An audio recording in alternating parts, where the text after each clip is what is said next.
Kami na iwang cellphone dito mga gulay sa tricycle natin. Ano? Ayan. Antay natin tumawag yung may-ari nito. Mas sureball kasi hindi natin alam kung aling pasero yung nagmamay-ari nito. Masigurado yung antay natin yung tawag at may password pa. Oh. Ayan, oh. Pag tumawag yung may-ari nito, yun, isasauli natin. Ayan, dito tayo nga sa terminal. No?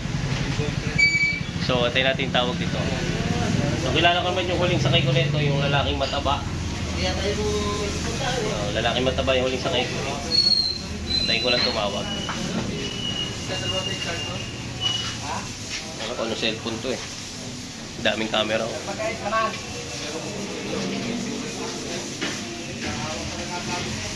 Tulad yan cellphone, mami? Tulad cellphone, auntie? May password siya oh. Auntie? Sana masagot. Pag tumawag. Tatawag naman yung may-ari nito. So pag tumawag, agad-agad naman natin ito i-babalik. Ilang natin. At ang magulay, nag-ring na yung phone, ano? Sagutin na natin. Hello, sir. Hello po. Ay, cellphone nyo. Dito sa tricycle. Nandiyan po sa pila? Dito ako sa terminal namin. Sige po, sa taas po ba sa barangay po? Papunta na ako sa taas kasi may pasero na ako, itatakbo na ako eh. Naano po, nakabarangay po. Ikaw yung naisakay namin sa Baguio White, ano? Sige po. Oo. Doon na lang sa terminal, sa taas, sa Biga. Po?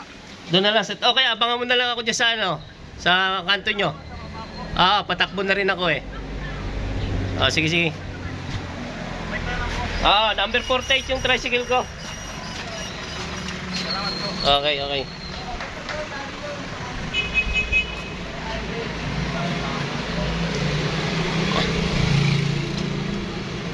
May-ari ng cellphone. Ito ngayon nakisakay ko kanina.